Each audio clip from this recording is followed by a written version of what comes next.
Welcome back to the Football Terrace. Thank you very, very much for tuning in. Manchester United 0,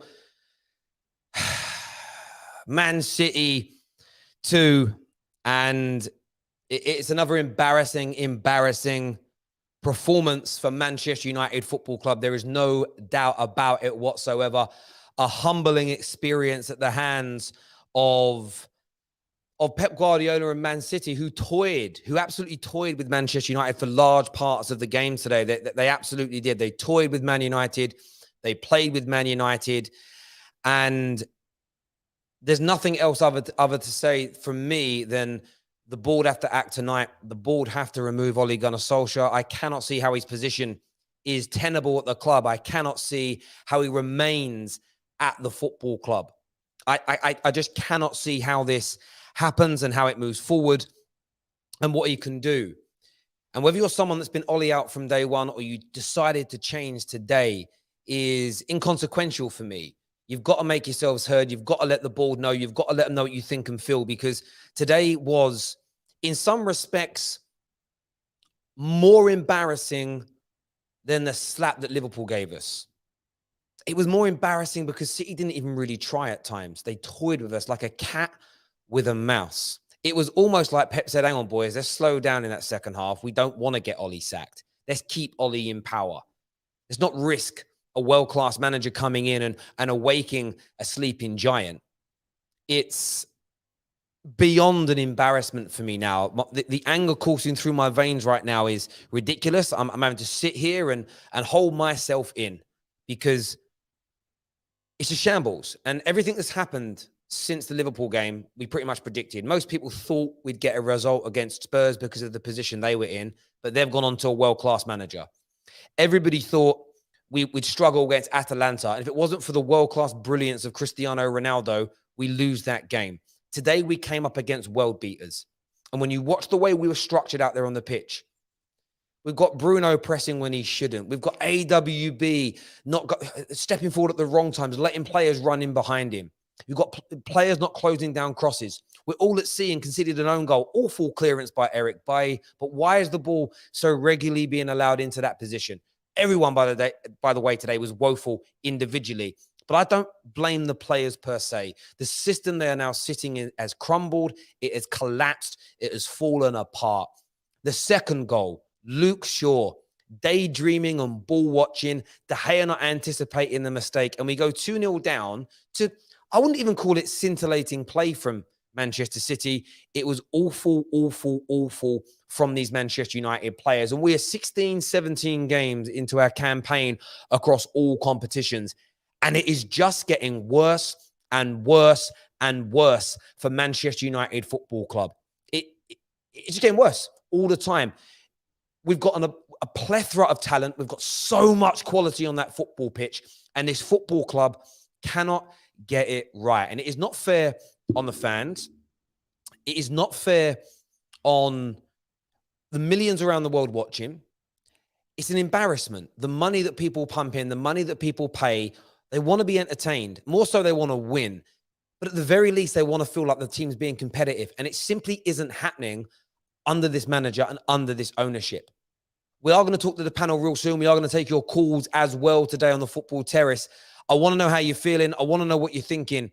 But for me, I've said it for weeks now, Ole has to be sacked. Categorically cannot turn this around. My focus is on the Glazers and on that board. Joe Glazer has the final say. If Ole survives this, Manchester United season, the season is already almost over. It's on the edge of every tournament being pointless. It's almost pointless playing these games. It is going to lead to nothing. Zero niente with this manager. If they don't sack him tonight, the season's done. On the 6th of November, done, finished, kaput. It is over the hill. No way back. No way back from this point. Can't win the league irrespective of what happens. Can still make top 4, maybe, if we make a decision now. And that isn't about celebrating top 4 being the trophy. It's thinking beyond the end of the season. Save this campaign now to give us a chance of Champions League football so that if we do bring the right manager in next, he has Champions League football next year. Give the fans something to actually cheer for, to actually support, to actually want to be, maybe a little bit proud of maybe. We need something to happen, and we need it to happen fast. I'm going to go to your comments. I'm going to get the panel on in just a few moments. But do me a big favor before we go any further. Please smash the like button if you want Ollie sacked. Please smash the like button if you're laughing today at Manchester United. I want it to get through to the Glazers somehow that, oh my God, everyone is bantering us. We look stupid. We look mad. I'm going to go to your super chats now. I can't get them all up on the screen because there have been too many comments. The first one says, Terry, when will the pain end? This once great club is absolutely finished with a clown in charge. Shame. Wes says, so deflated, Terry. I hear you, Wes. Akin here says, don't know what you are on about. I saw improvement. It's only 2-0 this game rather than 5-0 like the game against Liverpool. Ha, ha, ha. Hashtag Ollie in forever. These guys are like, what Man United fan said that? That was a rival. AMT says, to me, as a neutral, it's more embarrassing than the loss to Liverpool, regardless of the number of goals. Wazza10 in the comments here says, so we are only going to blame Ollie. We'll delve into the players a little bit later. There's no doubt about it at all. If you want to tell us who you're blaming, let me know. Mike here. Mike says, world-class players playing like Bolton Wanderers because Ollie is the worst manager in the league. Get Zidane. Ray here says, sack Ollie now is what Ray's got to say.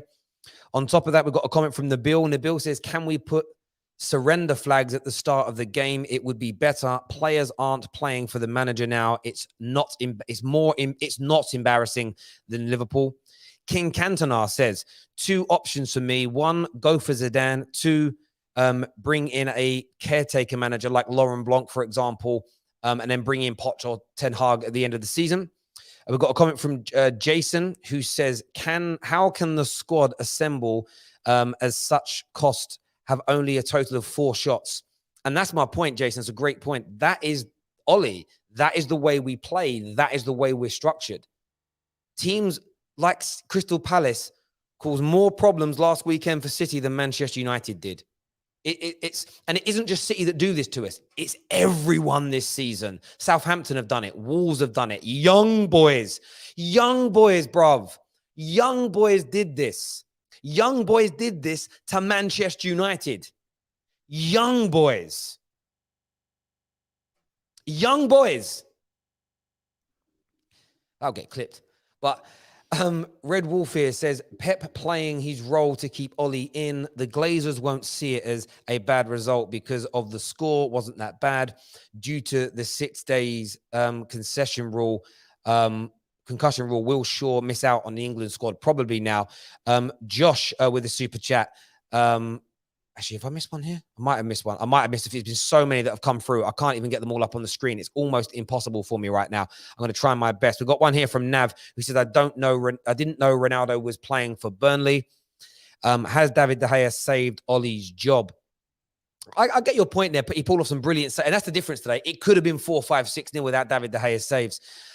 Josh Jack says, joke of a performance. City didn't get into third gear. The board better act tonight. Better not see any slander for David De Gea. Luke Shaw was concussed and still played. He wasn't concussed when he made the mistake, though. I will say that. I'm not trying to put him down when he's injured, but still. Man like legendary villain says, ain't gonna lie, I'm kind of pissed at all of you who wanted Ollie to stay. If you guys only saw what I saw 2 years ago, this was just sad to see now. And now watch the game with such low expectations. Jester with a super chat says, math magicians at University of Manchester have announced they have found a new geometry shape. It's the structure. It has no structural sides and poor angles. They have dubbed it the Olygon. That's actually quite funny, to be honest with you. That's quite a good little bit of banter there.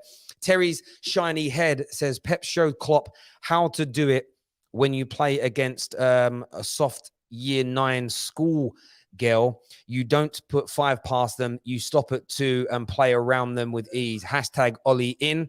Sammy says, if God was human, he'd be Ed Woodward.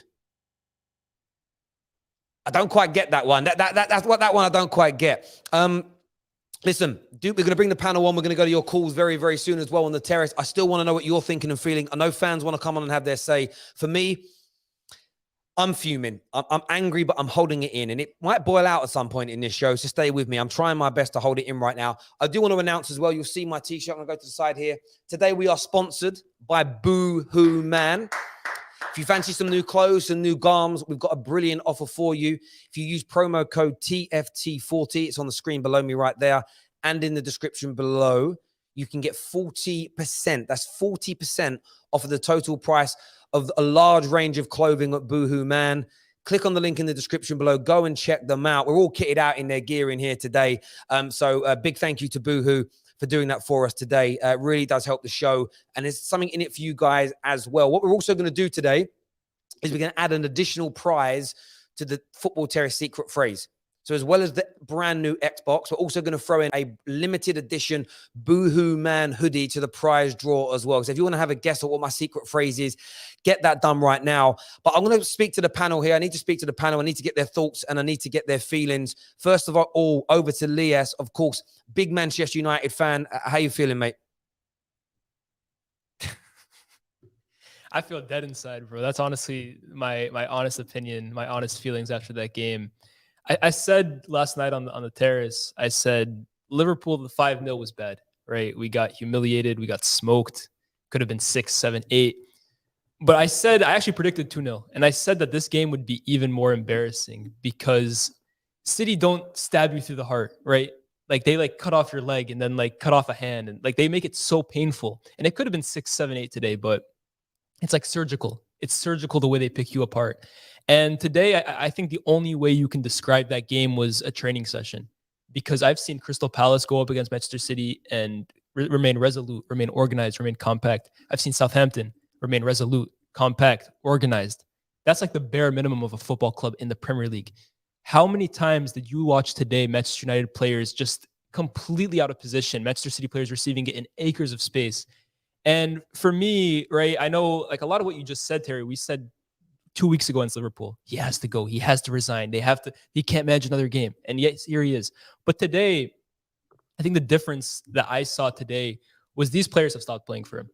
These players, I saw a lot of them just walking after 15 minutes. And it's not to blame the players, but I think they gave him another performance against Spurs. I think if you give Ollie another game, these players have kind of given up on him. And I think that is all you need to know now, that I think we just got finished watching Ollie's last game. And I know we said that 2 weeks ago. I know I said that 3 weeks ago, a year ago, 2 years ago.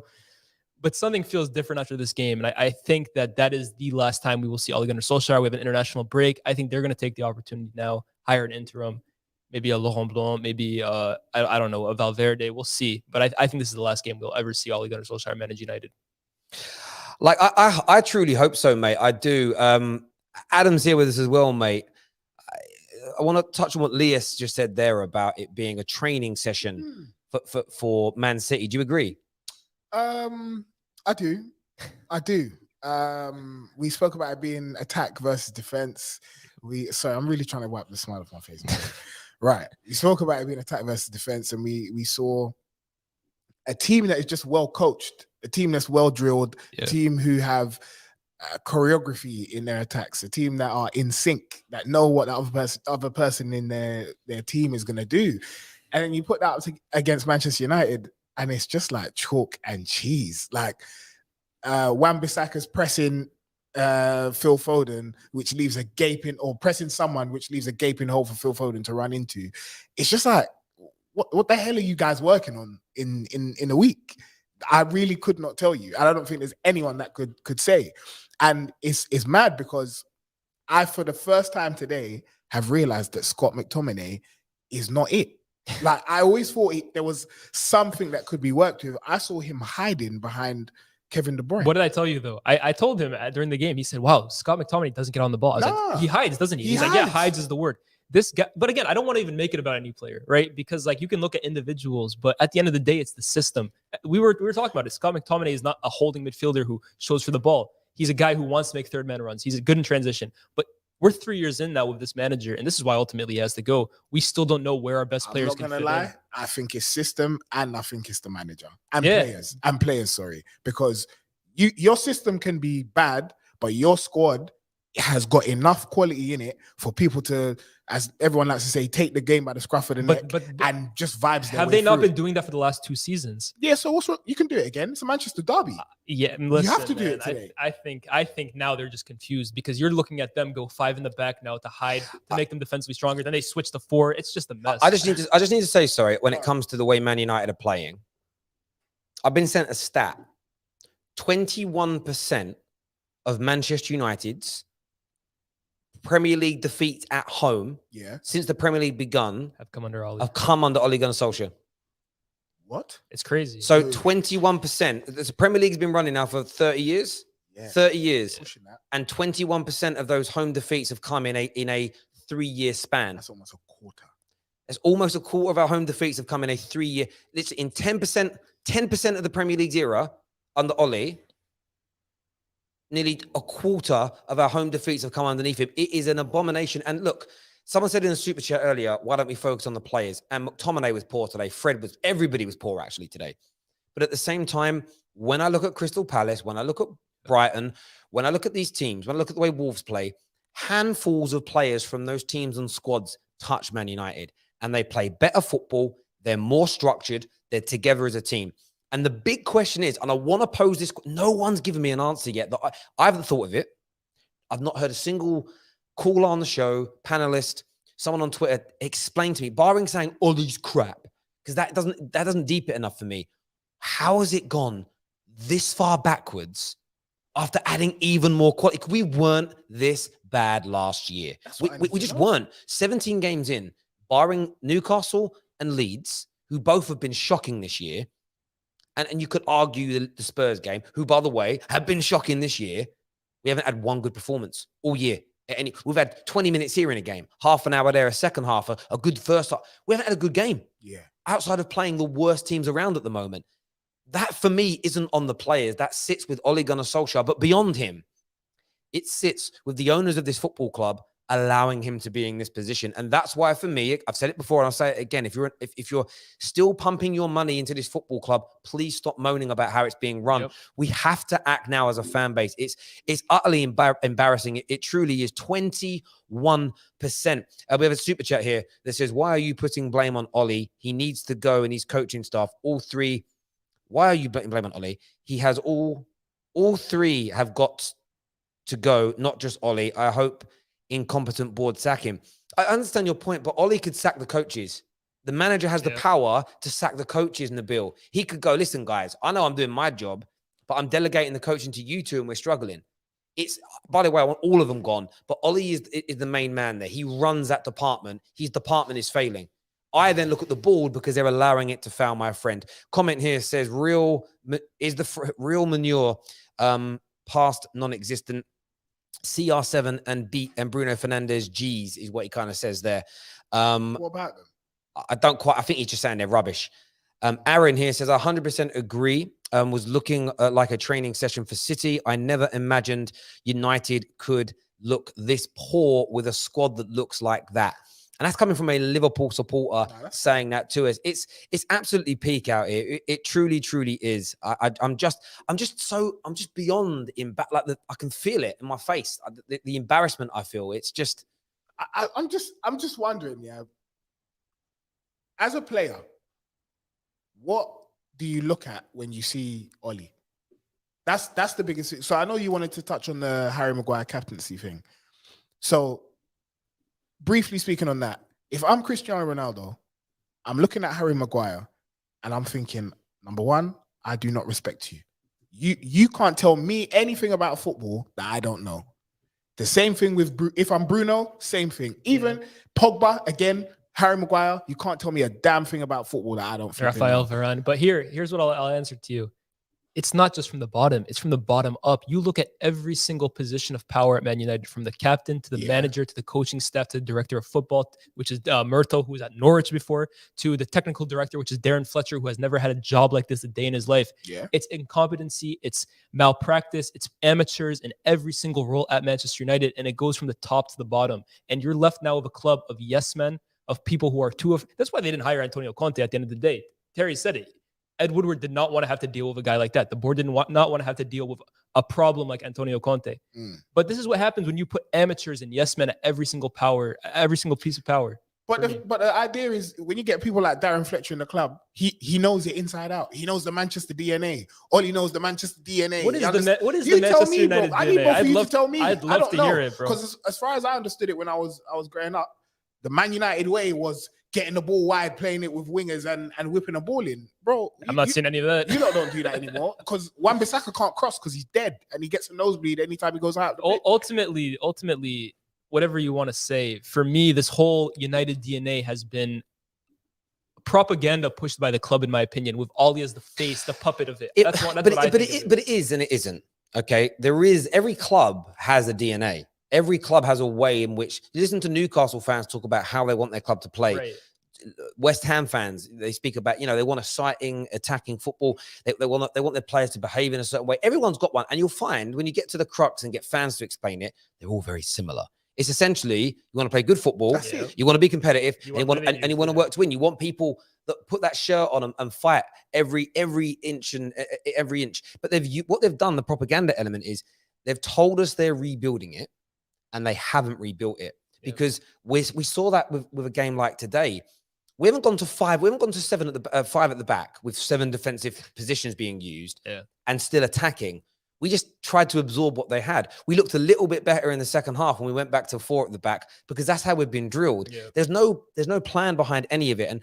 And for me, there is a DNA to Man United. There is a way of playing with Man United. Well, it's nothing spectacular. You play with heart, you play with passion, you play with desire, you run through brick walls, but the football is meant to be quick. All right. 1-2 touch, fairly direct, a lot of wide play. Fine. All these things are meant to happen. All right. So then, to your point then, what about Darren Fletcher being in that position means that he can't understand that? Because he's a technical director. Just explained it to me. You could go in there. Yeah, but I Darren Fletcher, who's played under. I hear you. I think though that overcomplicates it. I think the problem at Man United is that the board don't care about any of that. They care about making money. Right. So there's never a process that's in place to get us to where we want to be. And Ollie's tried to do it. It just hasn't worked. How I would have more faith in them is if they turned around and said, listen, boom, he's out, and we're going to bring in a manager that we all know plays progressive attacking football that suits the long-standing philosophy of the football club. Yep. This is how famous Man United attacking football is. There's a song that Man United fans sing, and one of the lines in it is people can't.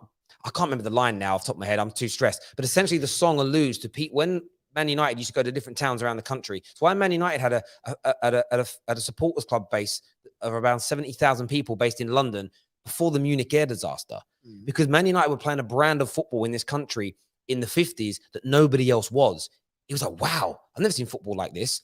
That's where it stems from. We were playing innovative, groundbreaking, trend-setting football from the early Busby days. Football taught by Matt Busby is the line. It was out of my head. People used to come from miles around to watch it. It's why we were one of the first clubs nationally to have supporters from around different parts of the different cities, because it was like, wow, look at that. It was so different. That's what I'm talking about. But the club don't care about actually creating that. It's, are we going to make it into the top 4? What's the new noodle deal staying? Oh, we've got a new watch deal coming in. That's more important. And for me, until we get away from that and football comes first, we're always going to fall short. And that isn't defending Ollie. Ollie has got to go. On your point about Maguire, he's drowning as captain. You can see it. This isn't the same player we see for England. This isn't the same player we saw at Leicester for 2 years, do very, very well. This is a man that Pep Guardiola wanted to replace Vincent Kompany. He is not that bad. Fred, when he plays for Brazil, excellent. McTominay, I mean, fair enough. He gets used in defense for Scotland. Still gets used. Plays well there. We see so many of our players go to Pogba for his national team. There is something about the way we operate. Maguire being captain is one of many little problems that need to be addressed. And the point is, Ollie can't see it. Ollie is unconsciously incompetent at the elite level of this job. Unconsciously incompetent. The problem lies with the people above him for not recognizing this and not seeing this and not ending it. And until they do something, we are going to continue to spiral out of control. We really are. So in the interim, because personally, I don't think it makes any sense to get rid of Ollie now. This guy loves playing. This bro, guy loves playing devil's I'm not advocate, playing devil's bro. advocate. I swear to you, it makes no sense to get rid of Ollie now. You've lost Conte, who realistically was your best short to medium term manager option that you can get. You're talking to me about Valverde Adam. What's that other guy you mentioned? Favre. Lucien Favre, and then you said Laurent Blanc. Come on, bro. Adam, we are sinking right now, bro. If it's become now rotten. It's not to the point last season where, for example, I wanted Ollie gone for managers like Tuchel. It's not about, because at the time you could argue the job he was doing, you couldn't fire him because he was still, I would have disagreed, but you could have still said he's second. He's still in these competitions. Adam, if we continue with this guy, we will miss out on top four. We will 100% miss out on top four. Ernesto Valverde is going to make it a better fit of it than Ollie. It's anyone at this point that comes in can save the season, bro. I promise you, we could hire Hassan Hurdle from Southampton. He would save. I 1,000%. No, I 100% believe it. I 1,000% believe it. Look, I look at it this way. I hear you. I feel like a world-class manager. It doesn't have to be world class. Okay. I feel like a better manager and better coaching staff with this squad can make us into the top four bracket. The jury's still out for me whether we win major titles under this ownership and the way we're structured and everything else that we do. The message that send up. If we have a world-class manager with this squad, we could definitely. I think we could win those things. But it's whether we want one and whether we want to handle someone like a Conte, a Zidane, a Pep, a Klopp, who are highly demanding, highly critical. That's where it ends for me. But in terms of our players and our squad, Maguire, again, if I got brought in as the manager, not that I would be because I'm not competent enough to do it, but if I was, Maguire would be stripped of his captaincy. And give it to who? Bruno. I think you could look at Bruno. I think you could look at, it depends how long he's there. Cristiano Ronaldo could captain that team. You would look to someone that I think a little bit like Wayne Rooney. And Wayne Rooney was a star player. So it wasn't even about you can't chat to me about ball. Because there are a lot of better footballers in the Liverpool team than Jordan Henderson. Yeah. Practically all of their footballers on the pitch are better technical footballers than Jordan Henderson. But he's a great leader. I think Harry Maguire, a bit like Wayne Rooney, needs to just focus on playing football.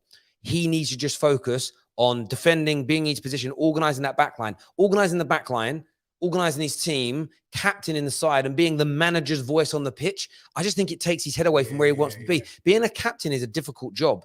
It is a difficult job the way it's done over here, and I think he needs to have that removed. However, again, a competent manager sees that and makes that decision. Ollie is just going to continue to let him drown. Here's another thing with the captaincy, right? Your captain cannot be someone. When you give someone the captaincy, effectively you're making them untouchable. Because Maguire is the captain in this Manchester United team, there's no way you can ever drop him. He is not. His performances over the last 3 seasons. Granted, last year I thought he was pretty good. If you drop him, who have you got? Bailly. No, my point. Lindelof. And Lindelof and Varane this season have been better than Harry Maguire. But because Harry Maguire is the 80 million man, because he's the captain, there's no way he's ever getting touched. For me, that's an unhealthy dynamic. That's a poisonous dynamic that now Maguire can basically play as shit as he wants, and he's still one of all these trusted guys. For me, there's no way that should be a thing. So your captain has to be someone. We just talked about Jordan Henderson. He's still a mainstay in that Liverpool team, right? You can't be someone that plays so poorly week after week after week, and you can't be touched. Yeah, no, it's true. And like I'm saying, I'm not having a pop, by the way, Liverpool fans, at Jordan Henderson. He's a very good football player. But I'm saying, technically there are lots of better players. So I don't necessarily agree that you have to be the best footballer to be the captain. You need to be consistent. The best. Gary Neville was a great captain. He weren't the best player. Vidic wasn't the best player, technical player on the pitch. He won stuff. Like I do get your point. Like Maguire saying to someone like Ronaldo, like trying to instill a winning mentality into Ronaldo. However, you can be a captain without being a captain. So you can orchestrate, you can motivate, you can direct, you can talk. I hear you. So, but what I mean, but that's if you're a captain. You could have 10 captains on the pitch and one wears the armband, but they all do a captain's job. There are some people that are just not captains. And they don't communicate. He's not a communicator. He's not someone that can orchestrate. He isn't someone who reprimands. He needs to be told what to do. He is a follower. He is not a leader. Here's the problem. When he's following, he's brilliant. Here's the problem at United too. There's a lot of players like that. And I think that's kind of an issue. When you look at these last 2 transfer windows, we've bought so many followers. Are they though? Yeah, I think so. Bro, you look at Luke Shaw, you look at Wan-Bissaka, you look at Fred and McTominay. You know what? I think there are some leadership skills. Is he good enough? Maybe not. I think so. There's some leadership. Yeah, no, I'm saying as a player to be that untouchable guy in there. Look at Sancho. Like for me, Van de Beek. Like there's no real like leaders in there. Like even for me, I look at Bernardo Silva on Manchester City today. He's not someone that you would strike to be this amazing leader, but he's ferocious. He's in your face. He's getting into tackles. United, it's a lot of yes men. It's a lot of nice guys on the pitch. Is it maybe a mentality stemmed from the top down with the manager? Maybe, but that's the way I see it. I don't think you can. It's not a quality that you can buy. So imagine you're scouting a player. You're obviously going to look for the technical attributes first. Yeah, technical qualities. All that stuff is nice. It's a nice to have, because really, if you're good enough on the pitch, you can let your football do the talking. And if you've got someone like Ronaldo, you've got someone like Bruno, who I think are loud enough voices, it shouldn't be a problem. Let me ask you this. I look at all the top teams. I even think about United's best team. And like for me, 08. You had like he said, you have leaders all over the pitch, 10 of them that can Rio, Evra, Vidic, et cetera, et cetera. Is that maybe something that stems from the manager in that he can make the team a group of leaders? And with United, you just don't have that. I think all those things are there. There's a comment here from Darkness, a super chat that says, when United loses, it's never about how great the other team plays. It's always about how bad United plays. It's always excuses. This channel is a joke. I mean, again, yes and no. So if Man United were playing well 80% of the time, 90% of the time, that's what those conversations would sound like. When Liverpool, on this channel, my friend, when Liverpool and City play and one beats the other, it's like, wow, City was so good. They blew Liverpool away today. When it comes to a team that's played 17, 18 games this season in all comps and put in 1.5 good performances, we are going to focus on the fact that none of the performances, we all saw this defeat coming. We know what City do. City, for me today, weren't at their scintillating best either. So it's not about we're going to talk title race a little bit later on in the show. But today, like the Liverpool defeat, after that Liverpool defeat, no one, not even Liverpool fans, really were talking about how good they were, because that isn't the talking point, my friend. But I do appreciate the super chat that you put in. I want to go to your calls now. I've just shared the link in the live comment section. If you want to phone in and have your say, remember, we are sponsored today by these wonderful people here. I'm going to stretch a bit to the side. BOOHOOMAN. You can get 40% off of their merchandise on BOOHOOMAN now. There's a link in the description below and pinned to the live comment section as well. Put in promo code TFT40 and legit get 40% off of clothes, which is a lot. It's almost half price. That's absolutely brilliant. You can also super chat in today and guess my secret phrase. If you get it right, you win a brand new Xbox and a limited edition Boohoo hoodie, all to be given away to you. So we're going to go to some calls now. I want to get your thoughts and feelings. We've got some big talking points coming up later as well. Will Ollie go? We want to hear from you. Should we be looking more at the players? We want to talk about the title race as well. Who can catch Chelsea, who kick off themselves in a few minutes' time for the 3 o'clock kickoff. We are live after that as well. Stay with the Terrace, the only channel that gives you the chance to phone in during these shows. Smash that like button as well, my wonderful people. We're nearly on I can't believe we're not even on 1,000 likes yet. Let's get this done. Smash that like button. Calls coming up now to let you guys come on and have your say. Just checking we've got the right background in place. Yes, we do. First up on the show with me is going to be Man Like Cam, all the way from Canada. How you doing, bro? Bro, I want to go back to sleep. It's early. Okay, we'll get you back on we'll get you back on in a second. Can you change the speaker to the Roadcaster for me?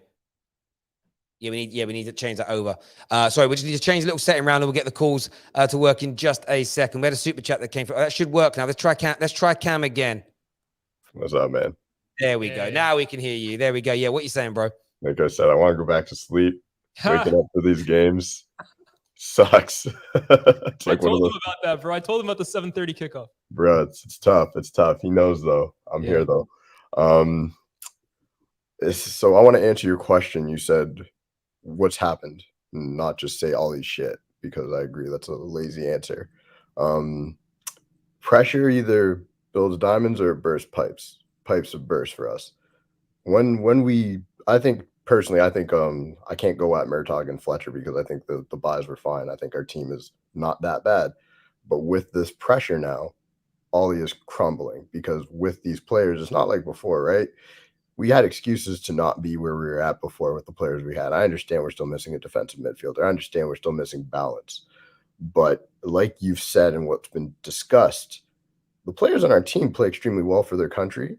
They really do. Fred, kind of. I've watched some Brazil games. He's not bad. Maguire was great for England. Y'all can't front. Like, we saw it. The pressures got to Ollie, and this is what's happened now. So I think that's the answer to the question, really, is that's what's happened this year is he needed this team to be in the race right now. This team needed to be much better off. And now when you get to a place when you're out of your depth and you don't know what you're doing, you start trying everything, but that's not how you're supposed to move forward. You're supposed to have a plan. When you don't have a plan, when you don't understand what you're doing, it starts seeping through the team. It starts becoming toxic. You can see the players are lost now. You can see, like, I just looked at a stat. We spent most of the time in our own half for the first 60 minutes of the game. That's pathetic, right? So, I mean, it is what it is. It is what it is. He's got to go. I've said it a couple weeks running now. I don't know who's going to come in.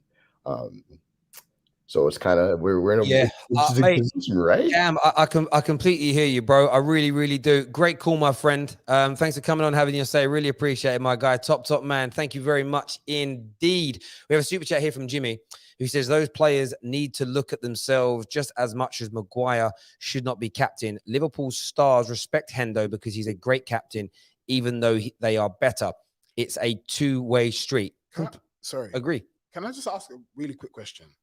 And I want you guys to, I'm with 3 Manchester United fans in here. Don't lynch me. Don't shoot me.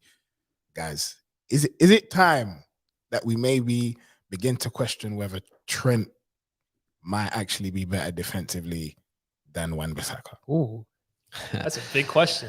Is it time? Because what I saw today was kind of diabolical. And yes, I might still concede that Wan-Bissaka is better at tackling or the last-ditch tackle than Trent, but that's not the only aspect of defending. We're talking about your body position. We're talking about your positioning generally, getting out to men, pressing. Is it time? Listen, I don't know if I'm going to go as far as that because I think Trent as well does not excel at a lot of the things you've just named. Well, nor does that. But I will say that Trent Wan-Bissaka for me has been very overrated in a lot of those categories because he's an exceptional 1v1 defender. He's an exceptional last-ditch tackler. But like you correctly pointed out, his anticipation, his positioning. We've conceded so many goals at the back post due to him falling asleep. But for me, I don't think Trent excels enough at any of those himself for me to say he's a better defender than Wan-Bissaka. Can we at least say as good as? Yeah, look, do you know what I'm going to say? I mean, I saw a message in the group chat from Daniel as well. It's like, can we speak about Bruno Fernandes in another big game? I'm like, no. These conversations should only happen when all these players are on a level playing field. Yeah. So until you've got them being coached and drilled by a world-class manager as well, it becomes a very, very difficult debate, in my opinion. And we know that because look how much better Chelsea's players look under Thomas Tuchel compared to how they looked under Frank Lampard. Look how much better we just spoke Jordan Henderson. Look how good he looks under Klopp compared to Roy Hodgson and his earlier managers. So I do understand your point. Trent is ahead of AWB right now in so many departments. I'm not even going to deny it. But for me, that's what makes it so painful as a Manchester United fan. I know we have good quality players. There's talent there. Bruno Fernandes, he's let down by individual quality when you're up against lesser teams in terms of the overall quality will always shine through. When you're toe-to-toe with people as good as you, it's the systems and the managers that win those games. Yes, there's individuals that have brilliance in them, but the better system and the better teams win. Yeah. And it's why, for instance, we will now see, once he settles his feet under the table, Spurs become a much better team because of Antonio Conte. But it's going to be the same squad and players that Nuno had and that Ryan Mason had. But why has it gone wrong? Because they're not playing as well. It's for me, we sometimes overlook the managerial side. So yes, right now, Trent is overall front and back, defense and attack, a better right back than AWB. The question's been answered. I'm not going to debate it. What I want to see is some of these Man United players given a chance under a top-class manager with a brilliant coaching team behind them, with an excellent structure that whether individual people go, I'd prefer it to be more attacking or more wide play or a little bit more defensive. I don't really care. But just one that we go, yeah, that's going to be class. You give him to someone like that and then he still gets exposed. Then you've got your answer. Yeah, you know what? He isn't good enough. But I look at mistakes he was making today and I'm thinking, is that him being crap, or is that him just not knowing where he's meant to be because they're not being drilled right, not being trained right? Told you, they look all over the place. And it does, and that's not me. I'm not trying to defend AWB as such in the debate against Trent. I'm saying Trent's above him, but I don't believe he is as bad. Now, again, this was a player that lots of top managers and teams wanted when Man United went to buy him. So many of the players we get, Bruno Fernandes, Klopp wanted him, Pep wanted him. Go back and look at the teams that were chasing him at the time, City and Liverpool. So they're going to act like all these players that other top managers want, they all dodge bullets, or maybe just maybe we keep employing the wrong teams to coach and structure our clubs. Because what's gone wrong since Fergie is nearly every player we've signed, we call a flop. No player in that time period has been uber consistent. No, not one player in one position, probably barring Bruno in terms of his goal contributions. No one's had an outstanding record year in, year out against big teams. No one's challenged for a Prem. No one's challenged for a Champions League. The one common denominator in all of that is we've recycled the squads. Still the same problem. It's employing the right people to run it for me. That's the way I look at it. Liverpool Football Club went through years and generations of wrong manager after wrong manager after wrong manager. As soon as they got the right guy, all clicked into place. Players that everyone was like, oh, why are you spending 27 million on Mane? Oh, Mo Salah's a Premier League flop. Look what they're doing now. Coaching, management, structure. Our players lack that. And a lot of rivals go, you're just defending your players there. I am going to defend my players. I'm going to defend my players with chest. I don't think 95% of them are anywhere near as bad as we all, even the ones we dislike. This is why I want to see a world-class manager come in. I want to see what people that hate McTominay say when Zidane plays him week in, week out. I'm not saying he will, but if he does, then we know. I want those answers. And that's why a world-class manager for me is what we have to aim for, because then we really will get to, and I'm not talking world-class name, world-class manager, then we see what's what for me in relation to that. I want to do some more calls. I've got some super chats here. Jimmy says those players need to look at themselves just as much as Maguire should. Oh, sorry, I've already had that one. No plan, no structure, just individuals. Keep Ollie is what Ernie's got to say. ST Boy 65 says the phrase you can't win anything with kids. The phrase isn't you can't win anything with kids, but that is a very, very good guess, actually. It's along the right lines for the Xbox if you want to super chat in again. Even the blind can see that Conte was the answer to the problems. Use the players and systems. Clowns for a board, and management will want Zidane, the best marketing option, not for footballing reasons. Zidane won't even come to this club anyways. We already know that. Yeah. Is the phrase at his peak? No, but again, you're on the right trail for the phrase. We had another one that came through from Joe. Says, is the phrase they think it's all over? No, it isn't that, my friend. But thank you very much for your donation to the terrace. We're going to take another call now. Make sure the like button keeps getting smashed for us, please. That'd be very, very good if you can do that. We are going to talk Man City and title race in a bit as well. I'm going to go to Mr. Bond. Mr. Bond is on the line now to have his say. How you doing, Mr. Bond? I'm right, Terry. How's it going, man? I'm very sad. Very, very sad. I'd like to answer your question here. You said what changed between last season and this season, and I think it's quite straightforward. I think Ollie has never really used the team to its potential, and he's always made excuses. So last year it was we need a right winger, and we need a defensive midfielder. But I tell you what, like if you look at the best teams, the most iconic teams, none of them were actually complete. You think of the iconic Milanese team with Cafu, Maldini, Nesta. Guess what? There was no pace in that team, but then they were very solid. You think of Barcelona, the prime Barcelona under Pep. They really didn't have individually, the best defenders, but they had a good system. So I think Ole has always hid behind this, we need one more player. I tell you what, the United team as it is right now, it's not really far away. You give this team to a good manager and you'll be like, when you play FIFA and, someone is like, oh yeah, the pad isn't good, and they blame the losses, and then someone comes in and beats everyone on the same pad. It's the same thing. Give this team to a good manager, and it's a good team. It's a really good team. And I think one thing I posted in the super chat was I have a problem with the fans. I mean, they give money to the Glazers already, but stop cheering when it's bad. Be like Madrid fans. Like, get the white handkerchiefs out. Make your voices known. You know what I mean? It's like you keep giving them this false impression that everything is fine. And this is why they stick with Oli. Because they think, the board is very clueless. And they misread things like that. And then they see social media engagement. I think these are some of the issues we need to actually demand better and actually force the board to do something. Mate, listen, totally agree with you on that. Great call as ever, Mr. Bond, and thank you for your support and the super chat as well. I kind of get his point. Now, I'm not a historian of football, so like I do agree with the adage though that there are lots of teams that you can look at, and maybe the great sides. I'm talking the great Barca's, the great Man Uniteds, the great Liverpools. You could argue the flaws are minimal, but most teams, if you just look at the Prem this year, Great Liverpool. don't say that. You'll trigger people. Don't. I'm joking. Like I feel like I sort of look at it like if you look at just this season in the Prem, City, Liverpool, and Chelsea are all in the title race, but everybody pokes. There's still holes in all their squads, or holes here, or there's problems, but yet they're still able to win titles. City won the league without a striker. Exactly. That's why I said in the summer, I'm like, the CD. You throw who's the best CDM that's not a major rival club right now that we could buy. Who could we get? Declan Rice. Declan Rice. Yeah, that's just the first name that comes to mind. Okay, throw Declan. Yeah, there you go. Throw Declan Rice in. Throw Verratti in.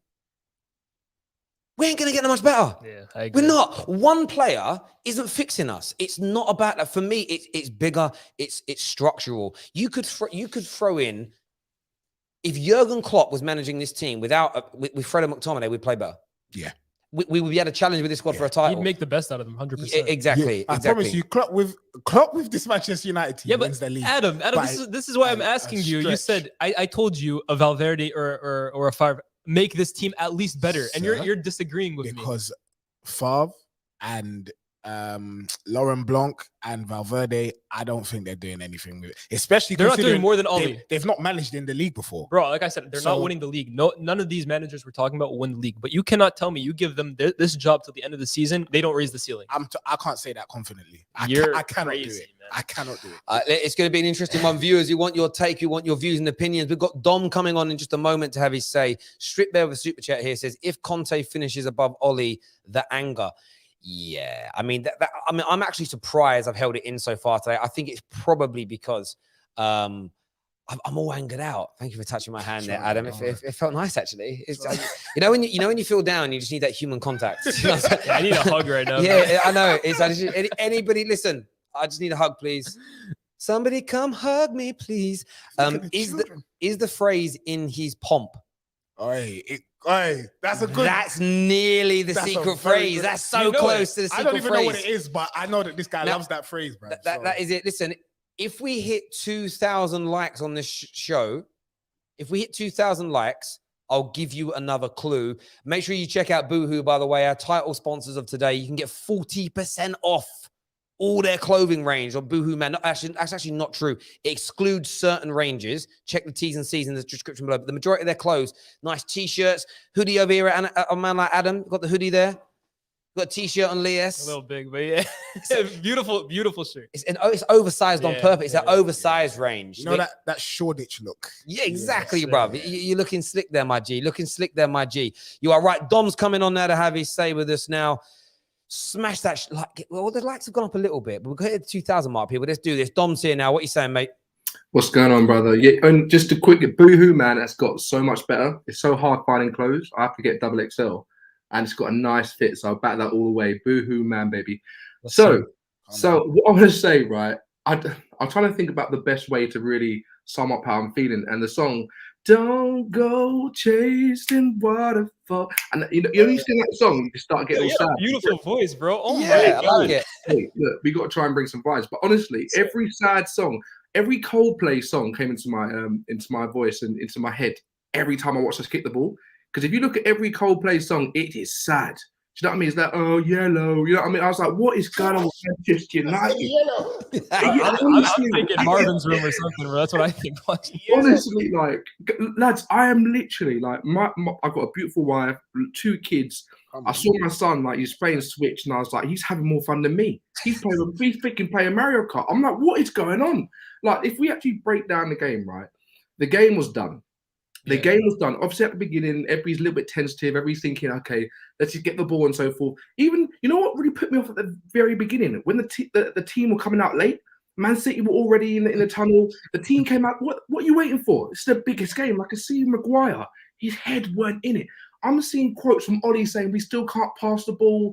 oh, the team's not in it. We're not getting. I'm like, so what are you saying? Are you talking like a fan then? So you're saying what we're saying, and you're still there. It don't make no sense. If a milkman tries to deliver milk and says, oh, by the way, it's not very nice. Here you go, mate. I'm gonna be like, I'm not gonna have the freaking milk. I don't want milkshake. Do you know? It don't make no sense to me. Make it make sense to me. I'm in a situation where I'm praying and hoping for the sanity of all the generations that have not seen a cup, they've not seen a trophy, they've only had a dream and a whisper like Disneyland. They've never seen us freaking raid a trophy. They've only heard of Disneyland, the freaking Mickey Mouse. I want us to come back and get a trophy, and hopefully, boys, we win something when Ollie's gone. That's what I want. You know, it wasn't that long ago since you had a trophy. No, what was? Wait, 4 years now, bro. You joking? Bro, it's not 5,000 days. You're an Arsenal fan, bro. I mean, like, bro. The week, so well, okay, all right. Either way, we've won a trophy more recently than you have. But this is not about Arsenal today. But I understand you're hurt. I'm very hurt. It's misdirected anger. Yes. So I'm gonna let that one slide. Absolutely. But bro, it's not been that long since you won a trophy. Bro. Okay. Here's the thing. Man. Yeah. Well, actually, Terry, I'll let you go to it. Actually. I've got an update here. This is from Ollie. No, it's not even good. It's not. It's not good. It ain't good. Wait. Ollie has said, "I don't think so." To what? When he was questioned, does he think he's on borrowed time? Yeah. He said, "I don't think so. I have good communication with the club all of the time, which is upfront and honest. I work for Man United. I want the best for Man United. As long as I am here, I want to improve us." So far, he's kind of saying that he's given the indication that there's no way he speaks to them, and they're backing him still. So Ollie sounds like he is confident. Gary Neville said, "I don't think there's any chance they'll make a decision this season until it gets so bad." What is so bad? Are we not at that point yet? No, you're not. This is what it. I'm trying to say. But we are so bad. Oh, do you know what it is? Do you know what it comes down to? Yes, from this point, mathematically, we can still win the league. Mathematically, we can still make top 4. We can, on paper, still win the Champions League. But we all know it isn't going to happen. And they are waiting for it to not happen, maybe, and then they're going to act. And that's what's I think that's what's making Man United fans angry. That it's the season's over for us. Yeah. We know it's over, and it's November. That's the pain. It isn't. I don't even mind not being the best team. But you always got a punch. We haven't even got a puncher's chance. Bro, that's Terry. You're saying it so perfectly. Again, like, we have no hope, bro. When a team like Spurs were ahead of us in the table with a worse team and less expectation, and still decided they were higher up against us in the table than last week, and they still decided to make a move before us. Yep. It's ambition, and this United board has no ambition whatsoever. You know what it is though? Like, even as Terry says, technically West Ham can win the league, but they're not. I could say so many technically, like thinking technically, if I go Tesco's, I'm gonna get some food. I know I am, but I might not get some nice one. Yeah, it's all these technicalities. Technically, right? If we get a good manager with a good CV, hopefully he'll get us fine. So if we're using that same logic, like if we get a better manager with more experience, like Conte when we wanted him, it should hopefully improve us. The same thing works for Ollie. Technically, if we get rid of him because he's not good enough, we will improve. Why is it one thing for one side and one thing for the other? Where's the consistency? Yeah, mate, you're absolutely spot on there. As you say, and the difference is West Ham fans don't have the expectations of winning the league, not the squad. We have the squad to be able to win it, and that's why we're angry. That's why we're being bantered by our rivals. Yeah. And as I said earlier, I'm not. The players need criticizing when they need criticizing. You know, I thought Bay, for instance, today was woeful. And I'll say he was woeful today. I thought most of our players were, if I'm being honest. And I said that on stream already. At the same time, though, I look at someone like Bruno, and I'm already getting to a point where I'm like, Bruno, please leave. I'm going to get... I called, honestly, and not because he's bad, but for 2 years, I had a campaign of #free Harry Kane because he was too good to stay at a club like Tottenham. And I'm looking at Bruno. I'm looking at young Greenwood. I'm looking at Rashford. And there's others I'm just missing right now. Sancho's just joined. Yeah. I'm looking at him going, leave, boys, because you're going to do nothing here. You're going to end your career with a couple of domestic trophies, maybe, and you're good enough and you of a level where you should be challenging for league titles and champion and being in with the chance of winning the Champions League on a regular basis, and they're not. And that's why I'm angry. It's not even about having to win. It's thinking we could. I don't believe we can. And that's painful with what we spend to not believe we can win something. It's disgraceful. It is. It really is. Dom, great call as ever, mate. I really appreciate you coming on, mate, and having your say. Terry, I actually think that's a decent segue to the other team that we just played, because you brought up Sancho. And for me, I was thinking during that game when he came on, this is a guy that left Manchester City to go to Dortmund, to go to Germany and get opportunities to play and elevate his career. Because he knew at City, he would have to do a lot to break into that really good team. And he did it. He became a star at Dortmund. He became one of the best young players. Everyone wanted him. He's come to United. And seeing the difference between Manchester United and Manchester City. And I told you this, 10 years ago, we were the best team on the planet and they were mid-table obscurity. To see the table shift the way they have. And like you correctly said, any player joining United at this moment outside of financial interest is committing career suicide, in my opinion. And I think it's fair. You look at guys like Bruno, like, what are you doing wasting your time here, man? Sancho, what are you doing wasting your time here, man? There's no interest in winning. Yeah, other than financial gain, what are you doing? Mate, you're spot on. And I think it's a really good point, because there was a comment that came up. It goes into something that Roy Keane said at half time. And I made a note of this, and I want to go back to it. I don't want to forget. He was basically sort of blaming the players. Like, how lazy can they be? How stupid can they be? Why can't they do? I think people like Roy Keane, and maybe even to agree, Gary Neville, in their peaks, in their pomps, they were only managed by great managers. Roy Keane in his best years was managed by Clough, then Fergie. Gary Neville only by Fergie. I don't think they understand what it's like being a good to very good to world-class player being managed by an incompetent manager at the elite end of the spectrum. And I look at Sancho in that regard. They're all going to go backwards. And you're bang on. You're bang on. Every single one of these guys is legitimately going to fail. And Sancho's career already, and I expect he'll get game time, he'll get this. Will he? Is there a structure to make him better? I don't think so. Bro, look at Donny, Paul Pogba. Paul Pogba struggled. Donny van der Beek never getting a chance. You've got Bruno Fernandes who's scoring the goals. Give him a system, man. Give him quality around him. The way it's so, honestly, I'm Bruno. If you're watching this, please hand in a transfer request. If you sign a new deal, I'm gonna lose respect for you. If you sign a new deal when Ollie's still at the club and there's no sign of a new manager, I'm gonna lose respect for you. That's not a winning mentality. Yeah. Joining Man United right now is not a winning mentality. It's mad. I spoke to Bruno yesterday. He said he's not going to do it anyway. So it's fine. I do kind of hear what you're saying, half on the Roy Keane thing, but there are some basic fundamentals that whether you're being managed by Tony Pulis or Pep Guardiola, you just do instinctively as a player. The thing where Shaw and Maguire are clashing in the Liverpool game, you just get rid of it. Today, De Gea can come for it. Harry Maguire can commit and head it. Luke Shaw, if in doubt, just get it out. Whether you're managed by Ferguson, Clough, whoever, you just deal with those situations. So I hear what you're saying, and I do think in certain respects, the good to great players will need that extra bit of coaching from the greatest managers. But in those instances, I just think you've got to deal with it. I think this goes back to Terry's point. Why don't we see, for example, last week, Crystal Palace versus City? Players like Joel Ward, players like, who was it? Guehi in the back. At Southampton, you look at players like Salisu. They're not committing these mistakes against Manchester, the same team that we just got ripped apart from. And for me, I think it keeps going back to system and structure. System and structure can hide flaws. Tuchel at Chelsea is the biggest example of that. Players like Rudiger, who everyone was saying a boneheaded mistake every single game, suddenly looks like the best defender in England. I can't believe there's people that are saying that he's bloody world class now, and I can't believe that people have such fickle or short. I personally don't think so, because I saw Rudiger for 5 years before that. But granted, the system has now made him look. It's given him a platform to elevate his game. The mistakes are ironed out.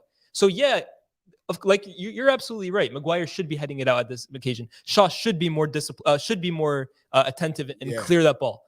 But when you have a defense that's this open because of how unorganized we are, mistakes like that are just going to keep piling on. Eventually, you're going to get punished. Fair enough. Yeah, no, I agree. And you do need to look at players, and players do make mistakes. But again, I go beyond that. It's been going on for a decade now. Yeah, it's been going on for a decade, and you have to. And what I've noticed every single time a manager is coming towards the end of his time at the club, we do this thing where it's, when it was Moyes, it was Fellaini, Rooney past his Young. best, Ashley Young. You then went into the LVG era. Rooney and Fellaini were still getting stuff, and it was like Depay weren't good enough, and Mata was too slow, no legs, can't play. Jose came in, the funniest one was like Zlatan. Zlatan slows us down. He doesn't do things right. Rooney's still here. He's got a contract that means he can't be dropped. It's outrageous. We've had, every time there's different 2 or 3 players that are the scapegoats. The manager, and it's like, well, each time we've just had a manager that hasn't worked. We haven't had the right players for it. We haven't played the right systems. We haven't got it right as a football club in general. And that's the big focus for me. John C. here says, Terry making excuses for Fernandes. He has no desire whatsoever. What? World-class players still have desire. Doesn't matter the manager. Class should shine through. Well, I can't mention one other player today because I do have a bet going on today. If I don't mention a certain particular Manchester United player, someone is donating, and we are nearly at the stream. Someone is donating $1,000 to the stream. Is this person in the room somehow? No, I'm not allowed to mention this person. The panel Yeah. can, callers can. I can't mention this individual person. But yeah, Bruno Fernandes, saying Bruno Fernandes has no desire is probably the weirdest criticism. Honestly, I think that's just stupid. I will tear that crazy. man down if I can. But to say he doesn't have desire, That's when the I one see- thing he did. Yeah. He guaranteed. He literally insults his teammates because they don't pass the ball. Like, Yeah. if that's not a desire to win and to do well, I don't know what it is. Sorry. Yeah, that is definitely a strange one to me. But thank you very, very much for the super chat. We really appreciate that at the terrace. Next caller, Pav is with us now. What are you saying, Pav? And like, Pav. Oh, sorry, man. Yeah, we probably got lucky today because if City wanted to, they could have put 4 or 5 past us, but it looks like they were giving us a bit of mercy. We didn't do nothing. I saw a stat on Twitter that we had about 4 touches in their box, and it's come to a point where I have no emotion to anything we do on the pitch. It's just a bit of a chore watching my team play. Once again, ruining my sleeping patterns, not spending time with mates or family to watch this crap team play. Solskjaer's literally, I don't know how he's got all this luck that he's still here. I still believe he's still going to be here after this international break, even though he should be gone. I think this should be the final straw for them people on the board. But as we all know, they do not know how to do their job. For them, they're probably more looking at how much money they made in the stadium today than anything. I don't know. Like, these players, a lot of them are getting to the point where myself, I'd like to see a lot of them replaced next season. If a manager does come in, have a look who's doing well, who's going to fit in your system, and bin the rest. I don't care who it is. I've got to a point I do not care which of these players stay and which of them go. I want this club to win trophies. I'm not here for this sentiment bullshit anymore. I've seen enough of it. I don't know, man. Like, it's just got to a point where, like I said, man, I've got no emotion around this club anymore. Mate, I do hear you, mate. And you know what I find really interesting about all this? Pav, listen, really appreciate the call, mate. Top man. Thank you very much indeed. I look at it this way. I see a lot of people going, I was right about Ollie 2 years ago and I got this right. And I'm kind of like, yeah, you did. But I've seen the same Ollie outers tell me that Fred is an absolute baller. I've seen some people say Ollie's got to go, but Luke Shaw's one of the best left backs in the league and doesn't make mistakes. Like, some people say that, like, Eric Bailly is 10 times as good as Maguire. We all get predictions wrong, things wrong. And it isn't about the tit for tat, who was right about something first, who was wrong about it, what your rationale or reasons were for wanting it to be done different.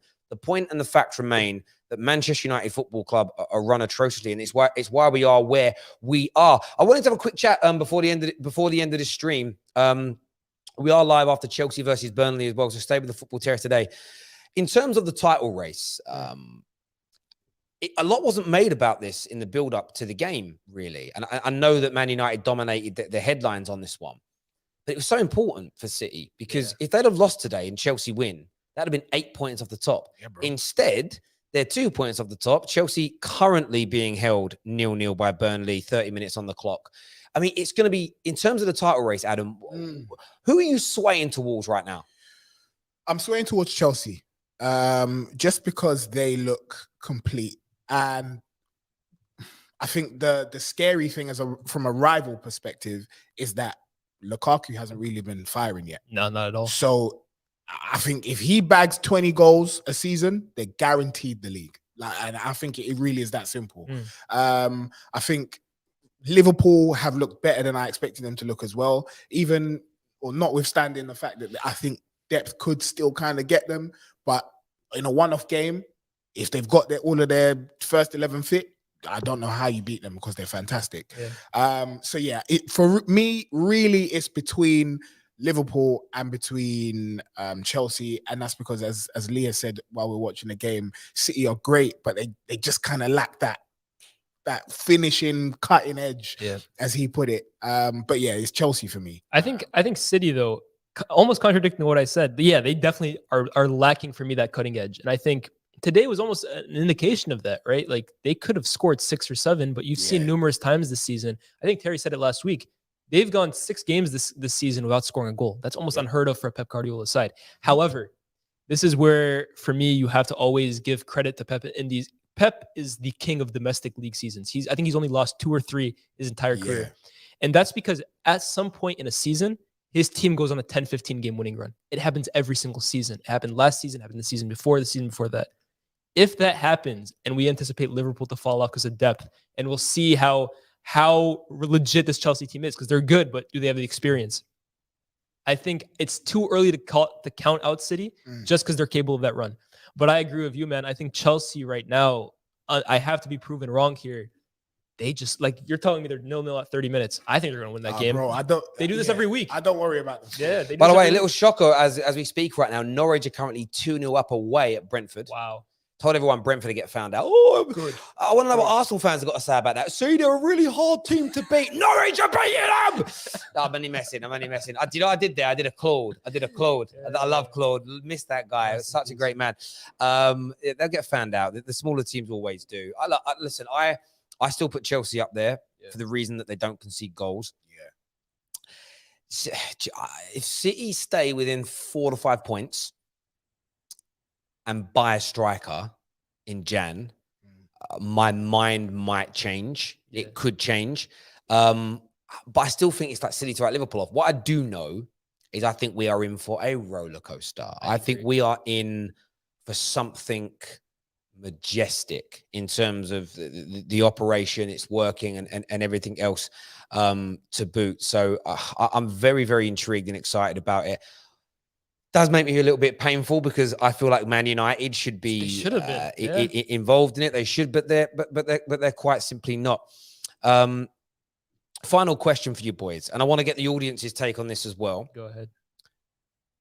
Is Ollie going to be sacked at some point in the next few days? I can imagine it won't be tonight, even though I want them to. They wouldn't do it. I think they'd wait till Monday. They would definitely wait for the stock market to be open. Even a football decision would surround the stock market being open in New York and making money, because when they sack Ollie, there's always every time a manager's been sacked, it suddenly makes loads of cash. So I wouldn't expect it this weekend.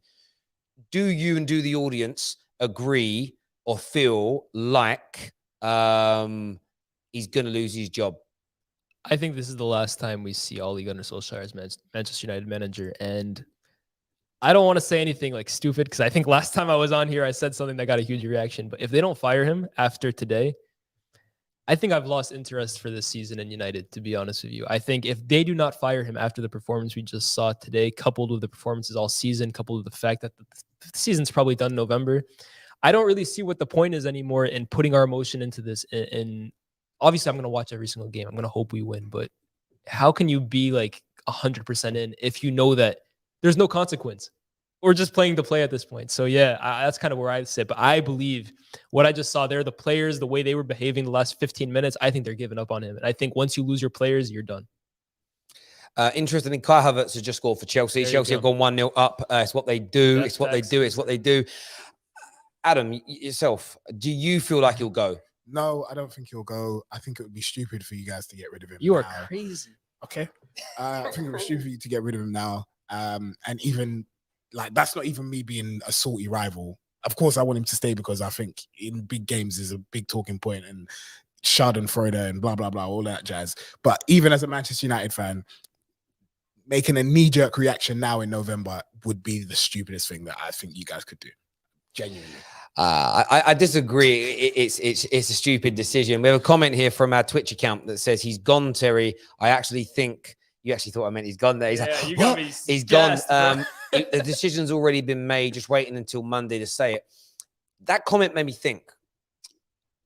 Like, what I hope's happened here, and I'll take back a lot of the bad things I've said, is that there's been a plan to wait till this international break, irrespective. And we've done a deal with Ajax. We're buying out the contract of Ten Hag. Is it pronounced Ten Hag? Yeah. Ten Hag. I think I've been calling him Ten Hag recently by mistake. Ten Hag. Anyway, we all know. Eric boy. We bring him in, and then we make an announcement the next day that Ed Woodward is leaving at the end of the season, but we are replacing him with Edwin van der Sar. And this is all just being like a ruse, not a ruse, but like it took 2 or 3 weeks to get our ducks in a row to finalize things. That's what I'd love to happen. But I know it isn't. Yeah. What's going to happen is I think we might sack him now. Yeah. I felt like that after Liverpool, to be fair, but I think we might sack him because if he was that close after Liverpool, and then 3 games later, like we beat a simplistic Tottenham who now have a better chance of finishing in front of us, and then we were second best against Atalanta, but a Ronaldo volley in the last minute saved us. And today we didn't lay a glove, barring another Ronaldo volley that was very good, by the way. Like, barring these things, I look at it and think to myself, there's no way, shape, or form like we've got a plan. If there isn't what I've just mentioned before, whether it's Ten Hag and or whatever, I feel like we're just going to go, right, now who's available? And I do get your point that we could end up with someone in charge who we don't But the problem is, if there isn't a plan, that's going to happen irrespective. It doesn't matter. Mid-season, end of season, it's going to happen. Longer term, it gives you more time to plan.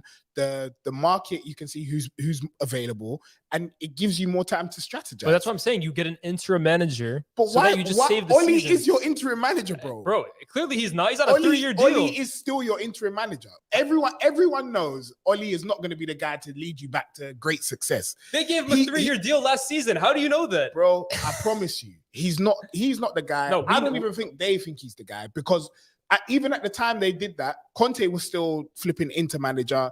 And I don't even know who else is about. If you give a 3-year contract to a guy you don't think is the guy, we just need to stop following this club. If that's the thought process behind that, bro. Fair enough. That's the maddest thing though with all of this. It's like people get confused between wanting a new manager and attacking Oli. You see, again, I've said nothing negative about Oli the person today, because I know he's trying. That's the bit that he is trying. He isn't being toxic. He isn't being unprofessional. He just isn't good enough. I can't lie though, bro. At this point, I have lost respect for Ole Gunnar Solskjaer. Why? For not resigning, bro. Because not resigning. No, that I've lost respect to it. No, because at this point, he's gonna get abused. That's the coward's way out, to resign. No. Knowing you're not the right guy for Manchester United and stepping out because you're a club legend, you care about the club, and stepping to the side, that's the right thing to do. That's not a cowardly thing to do. He's out of his depth. He knows it, bro. There's no way he believes he can save this season. I wouldn't. Yeah. Listen, I understand your train of thought.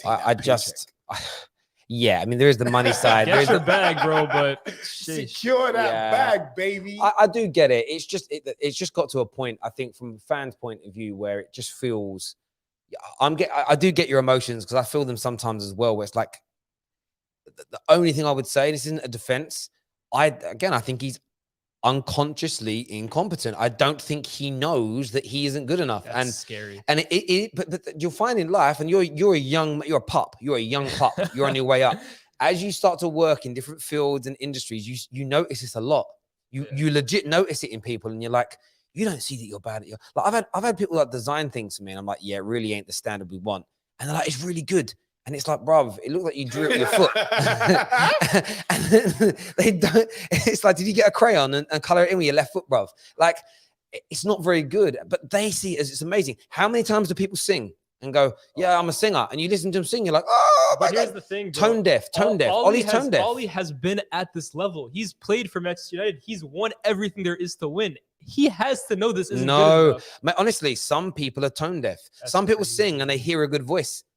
I just think you talk about this level, it's changed, bro. The barometer's moved. He played at an elite level relative to that time, but now I don't think it's the same. Bro, he won the treble. Yeah, don't get it twisted. Of course he did that. Yeah, but then Roy Keane was one of the greatest midfielders this nation, the English football's ever seen, although he's Irish.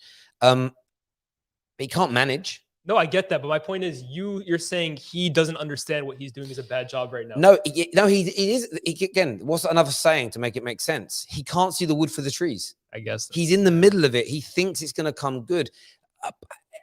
He's not going to walk. He sort of feels like, I know what, fantastic. I can have a chat with the players and get them back on side. I know. I kind of almost know how he feels. He needs somebody of authority to pull him aside and say, no more. You ain't it. You know who that guy is? Sir Alex Ferguson. He ain't got a job at the club. He has, Stop that, bro. Stop that, bro. He's got a job, man. No, he ain't. He's got a job, no, man. it's not on a man with serious ill health who nearly died, who's 80 odd, to sort this out. It's on the fucking board. If he can pick up the phone to be like, nah, Ronaldo, you're not going to Man City. Bro. He can pick He's up the still phone. the godfather. Get out of the job. Nah, I'm not. Listen, I'm putting none of this stuff on the. Fergie retired now. Let's let him rest, bro. Let's let Fergie rest. I think he's too involved in every day. He's not involved in the club. He's not. He has no power at the football club anymore. I don't think he has an official name, but anyways, that's besides the point. There's no way Fergie would let us be run like this if he was running it. Because he can see the wood for the trees. There's no way. Fergie gave us David Moyes, bro. There's no saying what that guy could do. AMT says he is in denial. Talking about Ollie. Yeah, denial is exactly where, and that is not the river in Egypt. Hey, he's in denial. I love a bad joke like that. Bad jokes are my favorite bad jokes. Didn't Zidane win 3 Champions Leagues and walk away? Stop acting like the young lad is wrong. I'm not saying Ollie shouldn't walk away. That ain't it. But you've actually just proved my point, my bro. You've just named a world-class manager. He can see the wood for the trees. He can see, he's aware of his surroundings and when to walk away. Ollie ain't at that level. Ollie is like tunnel visioned in like this because he doesn't have the broadness of view. You need that view to be able to do a managerial job. He doesn't talk to the guys at Chelsea about Lampard. Most of the stuff he was doing was fine, but it was these little things he was doing because he had this narrow-minded vision on what he had to focus on because he wasn't experienced enough to handle that job. And in life, if you're not good enough or experienced enough or both, you drown. And the harder it gets, that vision shrinks. Your horizon dips where you don't know where you're going. There's no light at the end of the tunnel. I've been there and done it in my professional life. I know what I'm talking about. And I'm saying, Lias isn't wrong. I would love Ollie to come out and say, I've taken this club as far as I can go. I'm walking away. But I don't think he sees it in that way. That's my point. Not that he shouldn't do it. I'm not talking about what I think. I don't think Ollie looks at it like that. But if you ask Ollie now, he goes, oh, no, it's really tough, but we're doing all this good work in training and it's going to click in a few weeks. That's what he thinks. I know that's what he thinks. He tells us in press conferences, he does. But there we go. There we go. Listen, you don't get to say that. The guy's saying you shouldn't fire. Yeah. Winter Dodger here with a super chat that I missed. He says, a reminder that the United team you saw getting destroyed, slapped by 2 supposed rivals, cost more than Liverpool and almost the same as City. Brother, hear you. And that's where the frustration lies. And that's why there is this whole, but we need a CDM as well. Fuck you. No, we don't. Like, there's just, no, I'm not having it. Again, that's one of the things I disagree on. People are like, if we've got a CDM, we'd be challenging. No, mate. No. We really, really wouldn't. I want to say a big thank you to Adam. Thank you very much, my friend, for being on the show today. Really appreciate that. Man like Lias. Man like Danny over there. Oh, we haven't got a camera to turn, but Danny's over there on the text. They're doing it today. Big shout out to BOOHOOMAN for sponsoring us today. Now, of course, you want to keep these shows in this studio running. I know you enjoy them.